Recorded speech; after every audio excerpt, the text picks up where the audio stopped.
And we're from Philadelphia.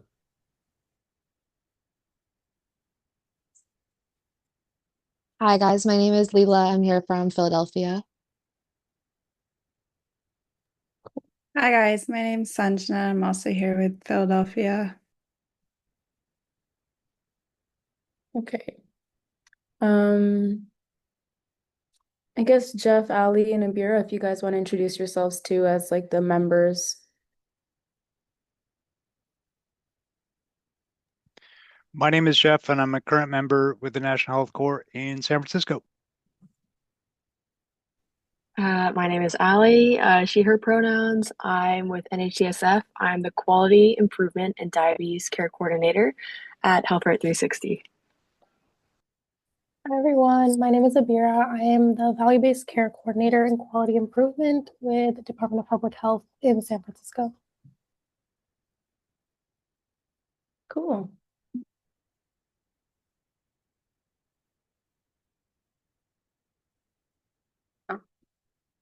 Okay, so just to hear from y'all, we're gonna do some icebreakers. So name, pronouns, hometown, and what breed of dog or cat you would be if you had to choose.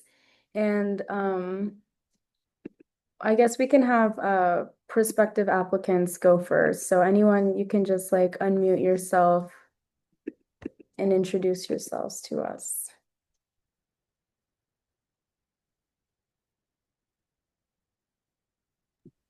You can also type in the chat if you don't want to speak. Hi guys, my name is Lucia. My pronouns are she, her. My hometown is the San Francisco Bay Area. I've lived in San Francisco, Berkeley, Oakland, and Marin County. And what breed of dog or cat would I be? Maybe a greyhound? Hi guys, my name is Kiona. My pronouns are she, her. I'm from South Florida. What breed? Maybe like dachshund?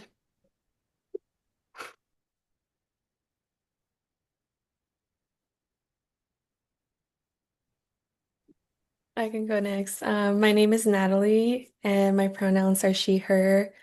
I'm currently in Los Angeles. Uh, as far as breed of cat, I think I don't know, just be like a short hair cat.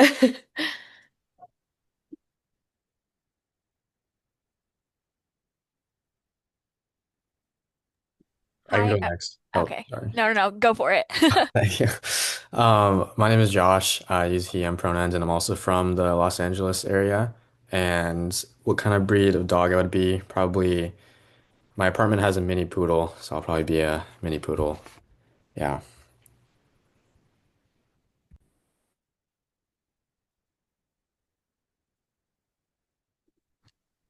Hi everyone, my name is Agustina. My hometown is Guatemala. I'm living in San Francisco. One of type of dog wanna be like the German dog.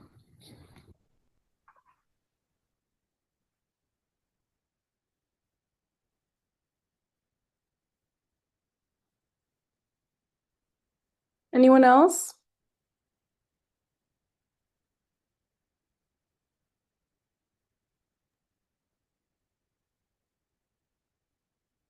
Going once. Oh, there's Ria. Okay. Yeah, hi everyone. My name is Ria, go by she, her pronouns. I'm from Sacramento, but at this point I think I've been in the Bay Area just as long as I've been in Sac, so I guess both. And as for breed, I don't know, maybe a black cat. I don't know what breed they are except a black cat. I have one, so my fave type of cat. Yeah. Hmm. Okay, thanks for participating, guys. It's nice to see you. Ah.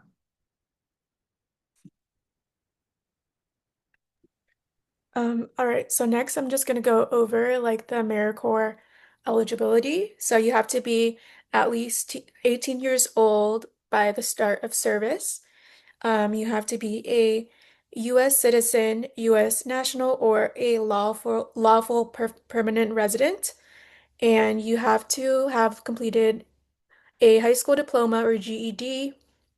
And lastly, you cannot have served more than 4 AmeriCorps state or national terms.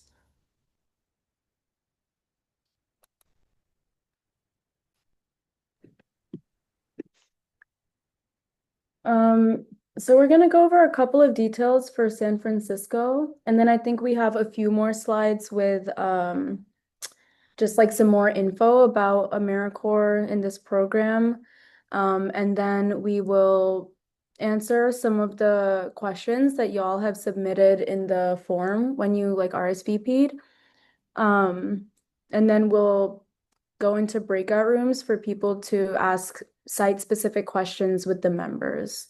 Sorry, I realized we didn't go over the structure of what this Q&A session is going to look like. But to go over San Francisco's some of the like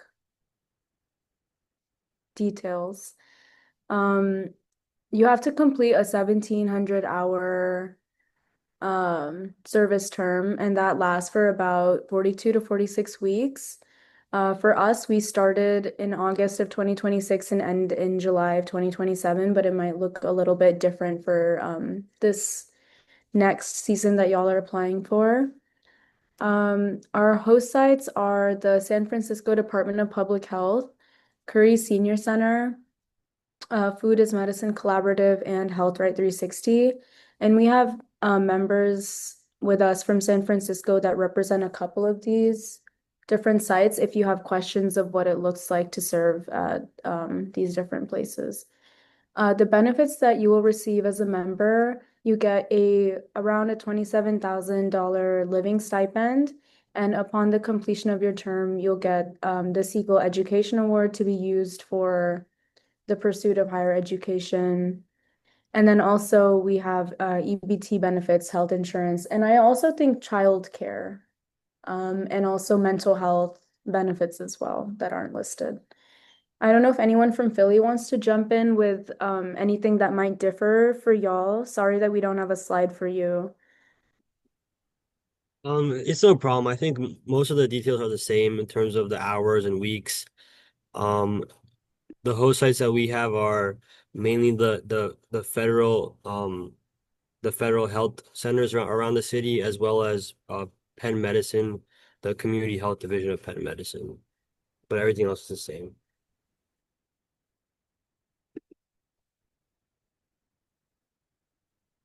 Okay, a bit about the recruitment process. This will apply to both SF and Philly. So we're currently accepting applications and conducting interviews. And just some of the steps to go through are, number one, you would submit an application at the NHC website, along with 2 references, and there are some short essay questions. Then you'll have like your first round of interview with NHC staff. And then after that first round, you'll get an email with specifics about the different host site positions that are available, and then you will rank your like top 3, and then that will be passed along to the host sites, and then after that, you'll have your second round of interviews with the actual host site positions you apply for. Yeah, so sites will reach out to you for interviews based on their own timeline, different interview processes. And then, yeah, after that, in like the coming months, after you finish both rounds, the host sites will then rank their applicants, and then NHC will get back to you about any offers. And then you will start in August.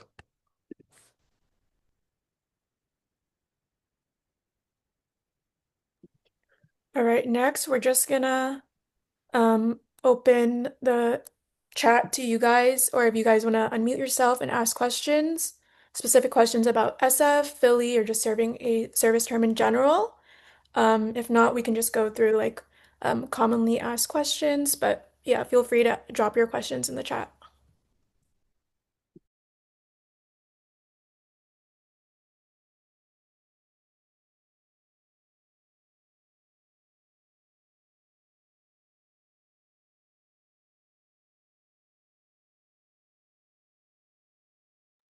I guess people might have also time to ask specific questions in the upcoming part or in the breakout rooms if we just want to go over these commonly asked questions first.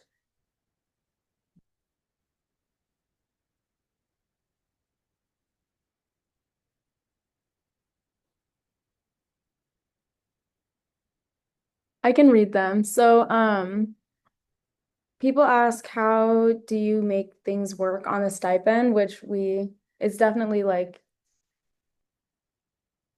it limits your style of living.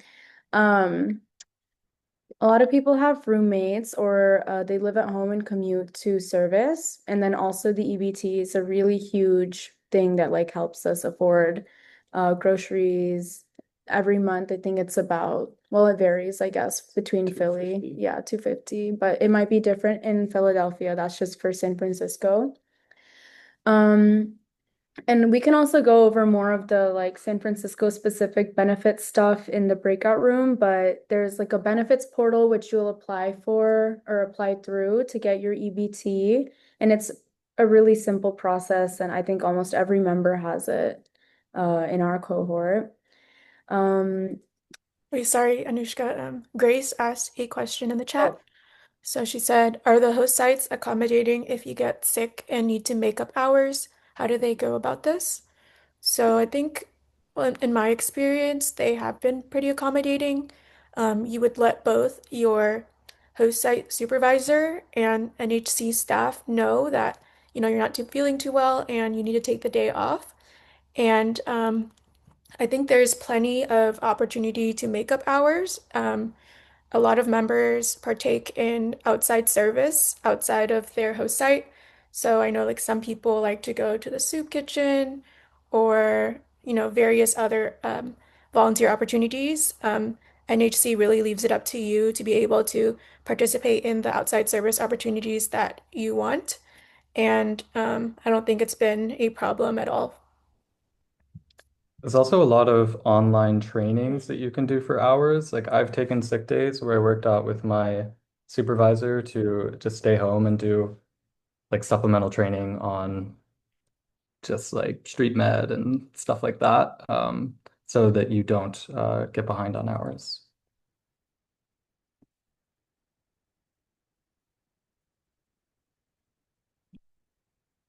Yeah, and then a typical day for us looks like about 9 to 5. I think it varies per host site. We usually typically come in at like 8:30, the ones of us that work at this clinic.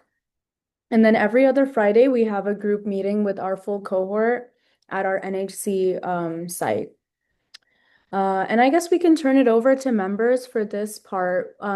If y'all want to shout out anyone, what has been your favorite part of service so far, or what you think are some of the challenges that come to mind?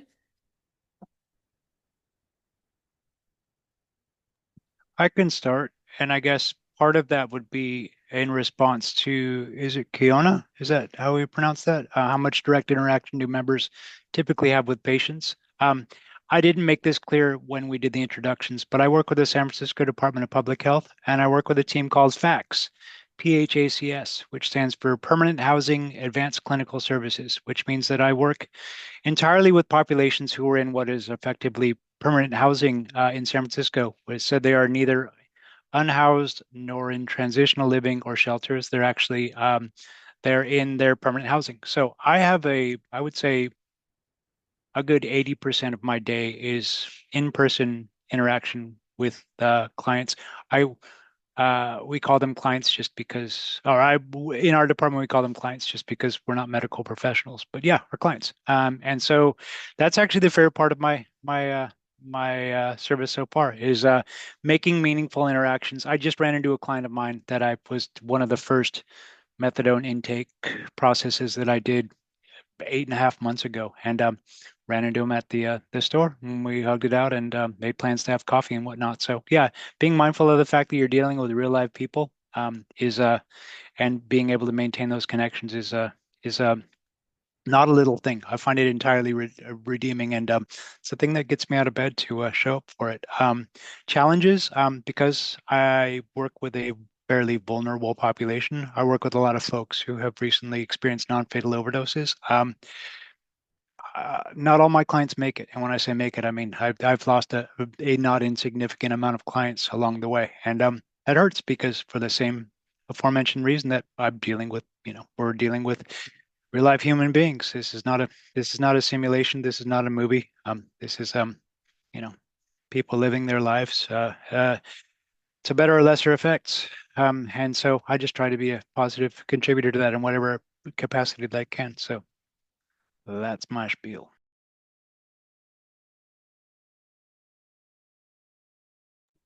Thank you, Jeff, for sharing. I can go next for this question. Just to build off of Jeff's response for the direct interaction aspect, I will say it depends where you're placed, who your host site is. For me personally, I pretty much have the opposite experience of Jeff. The majority of my time is not spent directly with patients, and that's just because my role is more so on the data side of quality improvement and doing more of the back end work to understand care and different care outcomes in the hospital and with DPH clinics. I think that has been one of my favorite parts about service is just learning a new side of healthcare. I feel like I prior to this term, I did not have any exposure really to the more administrative side and what it looks like from a more policy perspective, to change care and influence care and improve different outcomes across different clinics and different hospitals. So that's definitely been my favorite part.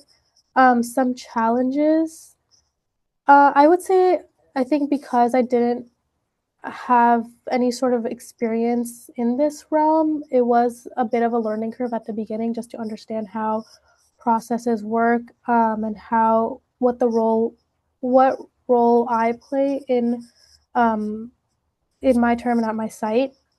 And also, I think another just challenge because I'm more so on the back end. I don't get to see as much of the impact that the department or the clinics have on the patients. So it's a little hard to visualize what my work is resulting in. But just being aware that it will vary based on your site and where you are at, what your day to day looks like.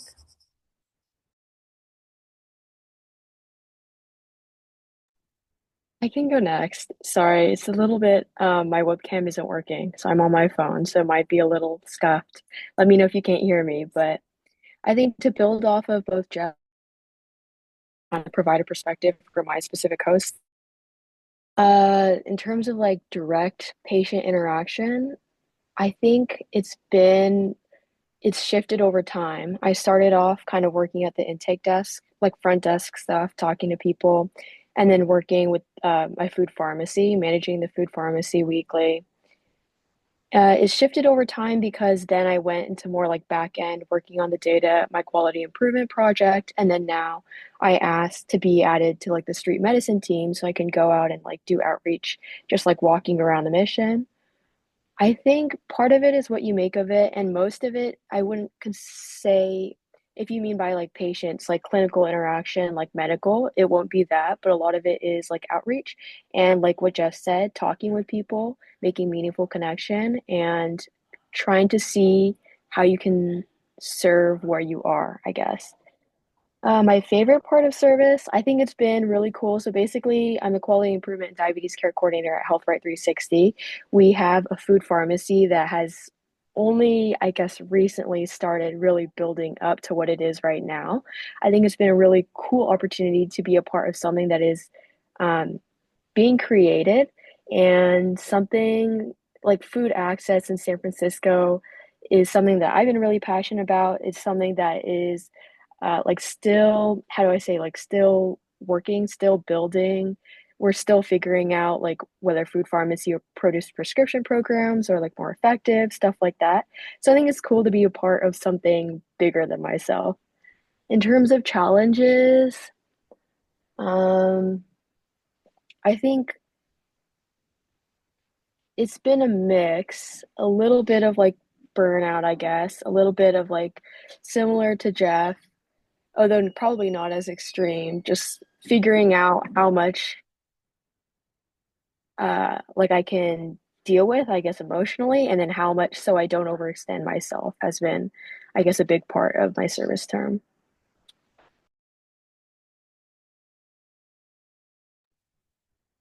Thank you for sharing, Abira and Ali. I guess could we get one person from Philly and then we can move on to the questions that were submitted?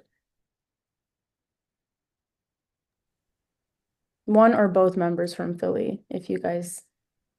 Yeah, I think my favorite part of service is the direct impact, direct interaction with members that the question was about. And it's because my role is working with community clinics in Philadelphia. So we go to the different schools and different community centers to help people with physicals and vaccinations and things like that. So I think my favorite part is just talking to the different people. Usually it's like adolescents and high schoolers, but it's people from all parts of society. So that's been pretty rewarding.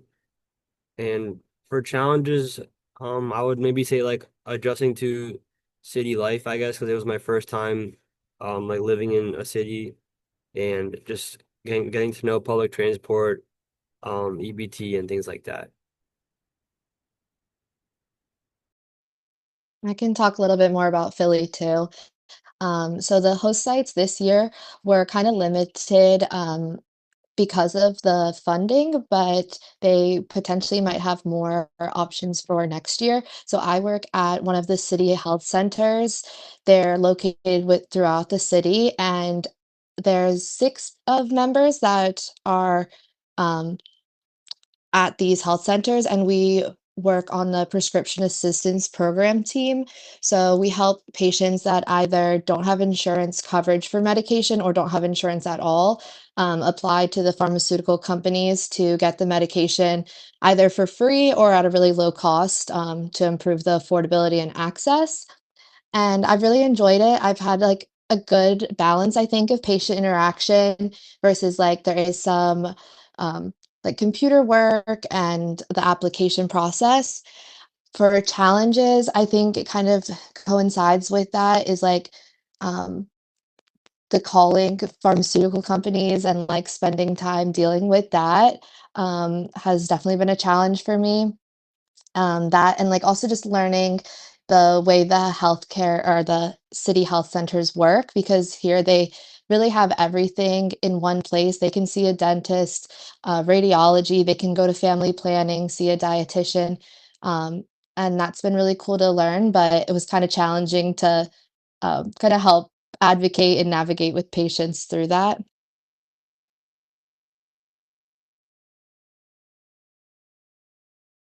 Yeah, that makes a lot of sense. Thank you for sharing. I think that's the end of the content of this slideshow. Let me see. Oh, okay, sorry. There's also this contact. I forgot to update with Leela and Dev your guys' emails. That's my bad, but maybe you could drop them into the chat. And then feel free to take a picture of this. We're happy to answer any questions that come up throughout your interview process and just if you need any more support. Yeah, and I'll also send out like a recording of this presentation afterwards, and I'll include the emails as well. Cool. I think that's the end of the content of this. Yes. So I'm going to stop sharing. Before we do breakout rooms, I think we're going to go over the questions that people submitted. I do see, Keona, that you submitted a question. We can answer this one real quick before we get into the ones from the forum. So they asked, how much direct interaction do members typically have with patients? So any of the members feel free to answer if you think.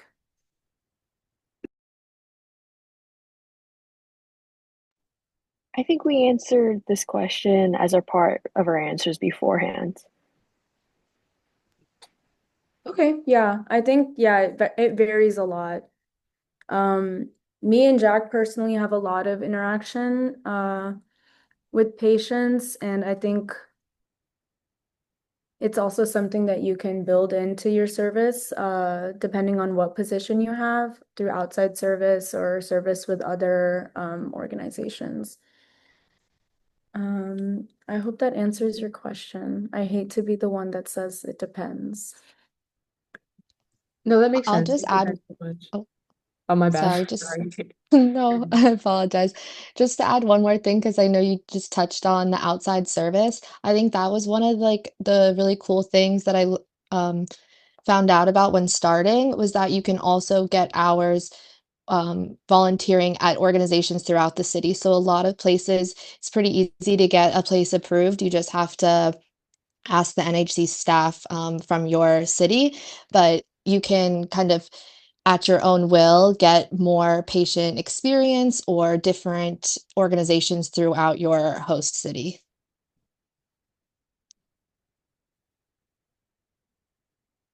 Okay, cool. So I'm gonna go ahead and start reading some of the questions that we get. I'll try to make them not repetitive. Um,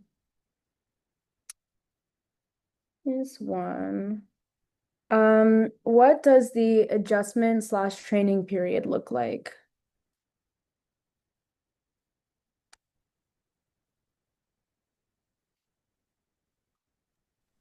I can Is the answer this one. So, I believe like a lot of the positions are created to kind of fill a gap, and because of that nature, I'd say like while some positions you do have the flexibility to give your input, like, oh, I want to do more of this, and then you can kind of adjust your position to do the things that you are more interested in. I think that on the other side, um, sometimes the position is not super defined because they're trying to fill certain gaps. So for me, for example, when I first started, um, I think the adjustment period was really hard because um, my supervisor and I were like figuring out my day-to-day schedule, like where I should be since I rotate at like different sites. And it just kind of caused like a lot of confusion, but um, the your supervisors and the NHC staff are there to support you. So I think over time my position got more defined, and it was more clear to me like what my day-to-day responsibilities are, and that was just one challenge that I faced. But if anyone else wants to share theirs in their adjustment period, you're free to. I do want to add on to that because I really like your answer, Carolyn. And I think that's been one of my favorite parts, I guess, about the service term is that, yes, I have like some set responsibilities that they wanted me to serve as, like kind of this bar. But beyond that, it's been, I guess, an opportunity to it's like the training period never really ends because like there were a few trainings at the beginning like HIPAA, Epic, whatever, but like even now I'm still doing trainings. They're still putting me in like different or assigning me different responsibilities. I think that's been my one of my favorite parts about AmeriCorps is that you're not going in with a set idea of what you're supposed to do. You're going in and kind of like taking in the community and seeing like what gaps need to be met, like Carolyn was talking about. And so for mine, it's like I'm still getting new tasks and it's been a conversation, an ongoing conversation with my supervisor about like what projects I want to work on, what things interest me, like beyond, I guess, the set responsibilities I have week to week. And I will third in that I think that part of the sort of onboarding process, being mindful of um, working in capacity building and not performing what they'll call duplicative services, which is a nice way of saying not doing somebody else's job for free or cheap. Part of that is basically just, I mean, first couple of weeks, you have to get a sense of what other folks in your department are doing and emulating what they're doing to be able to get a sense of how you can sort of fill those roles and niches and actually build capacity. So I would give yourself a bit of grace to sort of just follow folks around, do lots of shadowing, and end up doing what is basically not even duplicative services, but like a half-assed version of like someone else's job, just trying to get a sense of how things work before you can just go in guns blazing and reinventing the wheel. So there's a little bit of that. And again, I will echo the sentiment that yeah, the training part is just if you're not actively in some part of training or learning the whole time, then I would make the case that you're selling yourself short of the opportunity, because there's so many people you're surrounded by who have a wealth of experience, and that you will not likely find available to you until and if you find yourself in a professional capacity to do that. So yeah, be a sponge every day and just uh, figure out where you fit, but also figure out how other people fit. And that's sort of how you can get your little inroad for building capacity. That was my experience. Okay, I do want to also add something because I really also liked what Jeff said. Because I think when I came into my service term, I think AmeriCorps attracts a lot of people that like want to serve or maybe want to make a difference kind of in their community. And I think one mistake maybe to keep an eye out for is not to come in, like Jeff said, guns blazing, like trying to change everything, but to take your time and absorb. And I think that's what I did at the beginning. And like things naturally came up and things will naturally come up.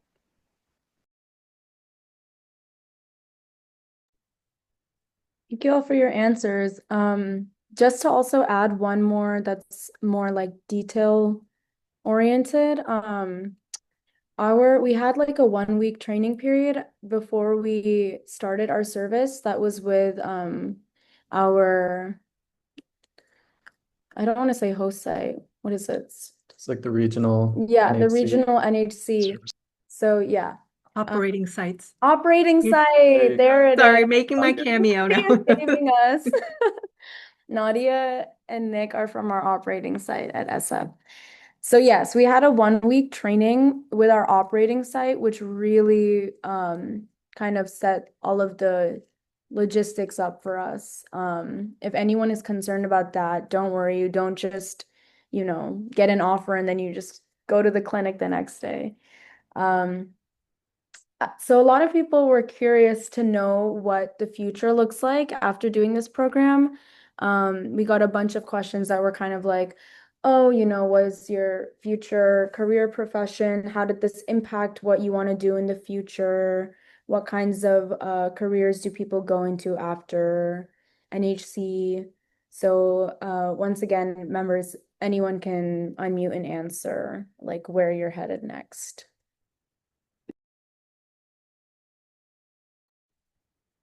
For me personally, I knew I wanted to do something within the field of healthcare, but I wasn't sure like how I could best make an impact in terms of medicine and things like that. But after serving where I'm serving right now and being able to work alongside so many doctors, so many family medicine doctors, as well as like other professionals at all levels, it kind of helped me both like apply to med school, but also have like a strong reason to for becoming a doctor, which is to like more like specifically serve these communities that often have a lot of like healthcare disparities and things like that.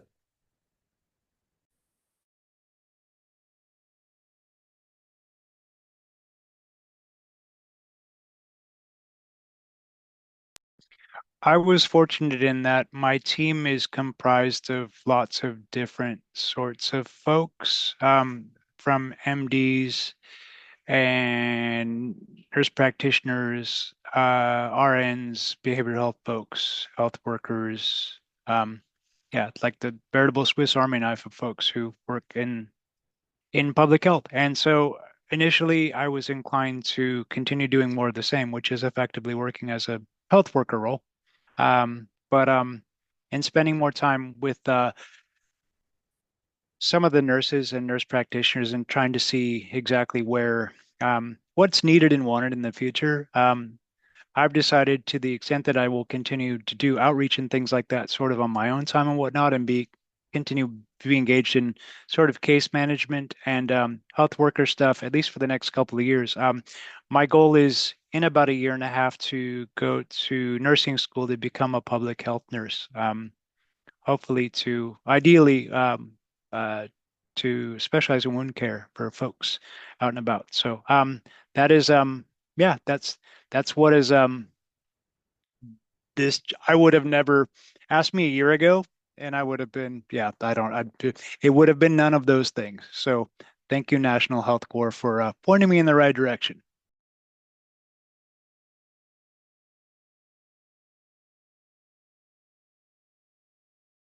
I'll say for me, I came into the term similar to Dave, that not exactly knowing what role I envision myself in career-wise, but I always had an interest in policy since college.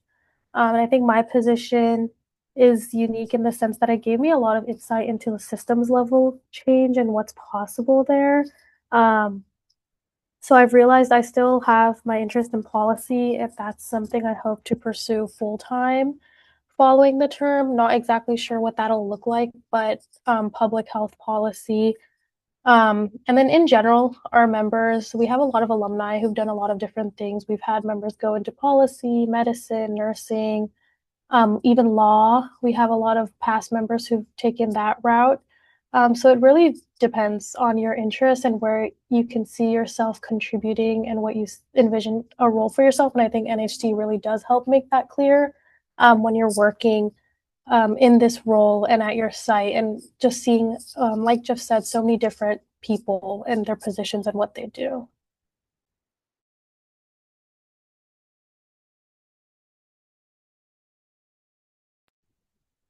All right, thank you for sharing, everyone. I think we have one more question that we got quite a few variations of before we'll move into breakout rooms is just like what the day-to-day is like at people's host sites. So I'll pass that off to the SF team and Philly if anyone wants to chime in.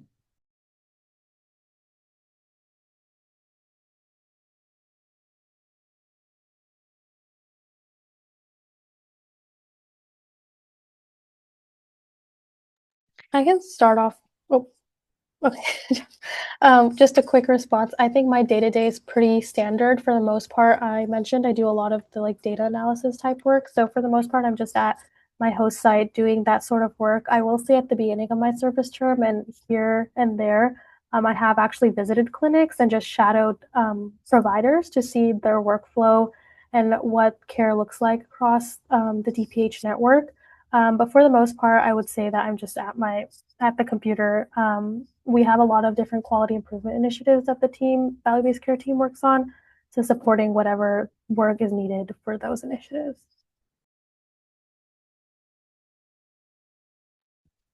As I mentioned earlier, I would say probably 80% of my day is just spent out in the field, walking around 5 blocks south of where my office and 8 blocks north, running into Jack and Anushka and everybody else about as we're crossing paths. Um, the permanent supportive housing community in San Francisco is very concentrated. And so consequently, to the extent that our team is responsible for 230 different buildings. They're all within imminent proximity of each other, or 80% of them anyway. So we use charting software, we use Epic, so client notes and all that are updated to figure out who needs what. Our team uses Microsoft Teams to coordinate where we're at, and yeah, I'll either start the day doing outreach, or I'll break it up and just going, between either eating lunch on the road or the invariable meetings we have to have. There's because of DPH, they love a good meeting. So there's a lot of meetings that break up I don't want to say the monotony, but the rhythm of being out getting sunburned all day long. And yeah, so I come back, I do my charting, basically my case notes for all of that, and then I do it all over again. And so I do anywhere between 3 to 7 outreaches, specific to discrete outreaches to different folks in and around the community. And yeah, I get in my steps, and I get in probably my skin cancer too. So there you go.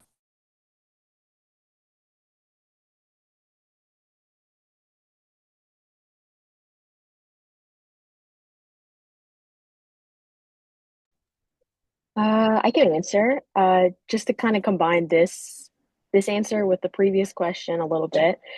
Okay, so my position is a little bit, I've been bouncing around for a bit, but 2 days of the week I'm working on running the food pharmacy at the clinic I'm at, Health Right 360. One of the days I go out with street medicine to kind of just walk around the streets, ask if anybody needs wound care, bring them back to, we used to have like a mobile van where primary care providers would see patients. Another day, right now, I'm at the intake desk, kind of checking people in for, we have substance use program, also psych and therapy services, as well as case management. And the other day, I've been working in this cubicle, just kind of on data analysis. Something cool that I think, okay, to combine this with the previous question, like I was saying, um, I guess I came in very interested in food access work already. It's something that I was really passionate about during college in terms of like cleaning, making sure that food isn't wasted, making sure that it gets connected to people who need it.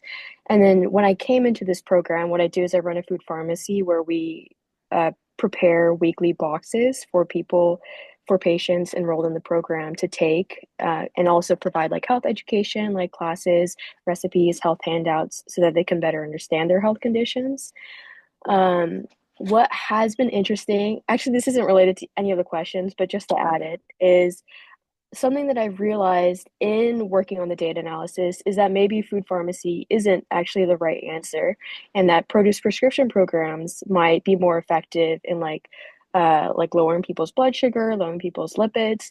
And so I think when I came in, I already knew I liked talking to people and like making meaningful connections, serving other people, yada yada.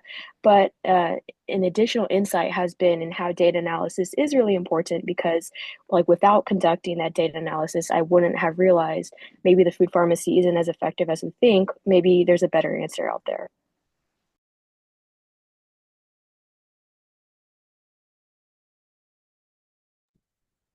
Um, I will also share a little bit about my role.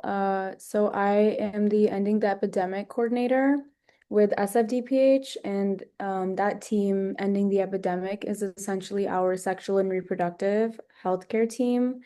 It's comprised of physicians, nurses, health workers, that all work towards reducing STI incidence and improving HIV care and quality in San Francisco. So I think like for me, something that's unique about the role is that I do get to work on a team. So I help manage a panel of patients that we follow for HIV treatment and prevention, and then also check in with patients that need STI treatment and follow-up. So a lot of that looks like outreach with nurses, and we kind of go out into shelters, on the street, in people's residences, and just bring care access to them. So it's a pretty unique and dynamic role, which is something I wanted to highlight. And it had a lot of potential for tinkering around your interests and like what you wanted to learn from the work that you do. So yeah, we have a lot of flex time here at MXM, I think. Yeah. Yeah, I can just build off of that. Something I've really enjoyed about my role, I'm also at DPH, but I'm the substance use coordinator. I'd say like half of my time is very structured. Like we do like pop-up clinics at specific times, or like we do outreach at specific times. But the other half is very much like choose your own adventure. And Anushka and I were both interested in doing like health education. So we both had the opportunity to just, we have the same supervisor, and we just talked to her about like, here are the ideas we have, here are the materials that we like see a need for. And they were super supportive about helping us to develop that. And now we have like materials that are being used throughout the DPH network, which is pretty cool. I think we can turn it over to our participants. Oh, look, it's the zine. That's one of the zines. Your blur is preventing us from seeing it. Okay, I made that zine. So you tested positive for Oh, syphilis. that was the initial draft. Anyway, all of that to say, if you have an interest in the work, usually people, your supervisors, your team, they will be accommodating and try to help you get experience with whatever you're interested in. I think we're going to, oh yes, Philly, would you guys like to um chime in?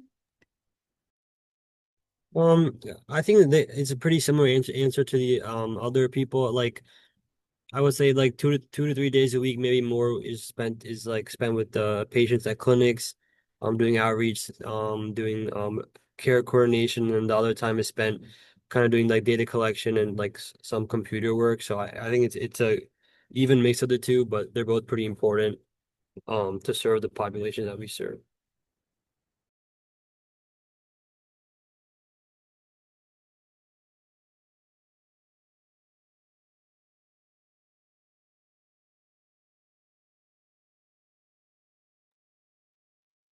Okay, thank you for sharing. I guess now we can turn it over to our participants. If anybody has any questions that didn't get answered, please unmute or raise your hand and we will allow you to ask.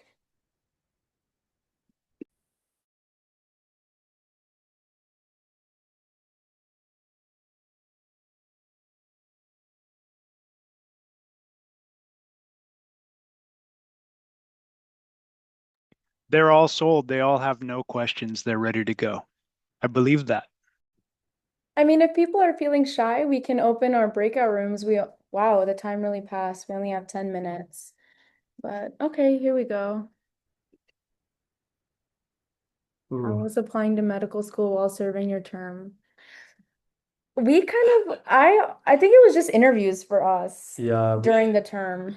because we started what in August. So I think Anushka and I both had you had all of your secondaries then. I think I maybe had like a few left to write. But That's funny. our supervisor was super flexible Accommodating. about letting us like take time off for interviews and everything like that. But yeah, it was stressful like interviewing. But doable. yeah, super doable.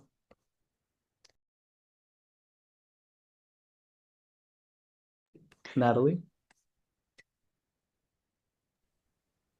I think I'm just curious about because I know none of the positions require that you speak another language, but I'm wondering like ever if in your guys' experience was there a language barrier and did it make it harder to communicate? And if so, were there things that you guys like had to um do so that it wasn't a barrier since there's a lot of community member interaction?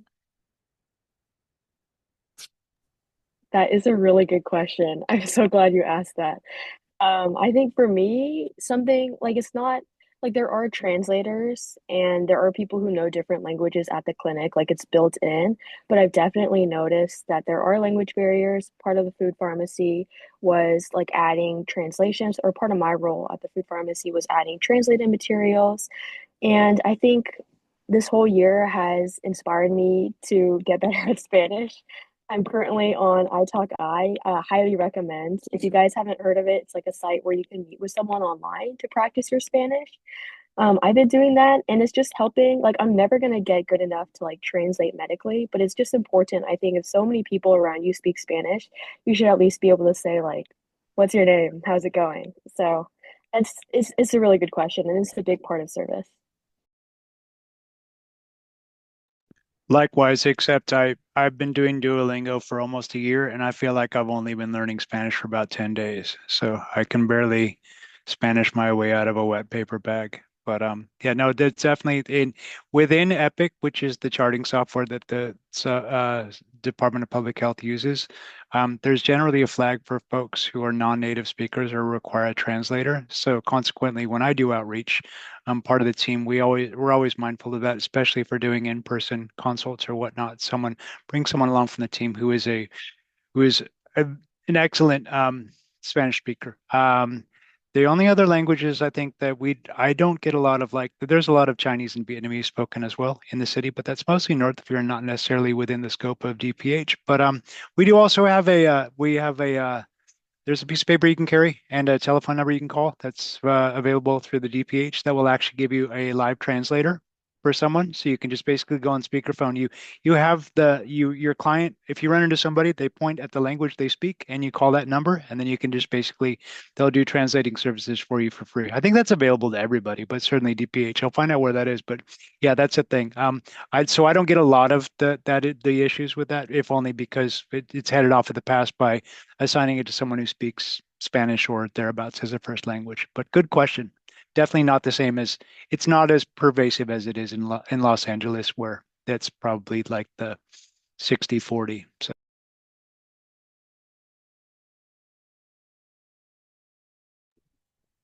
Philly, do you all have any language insights?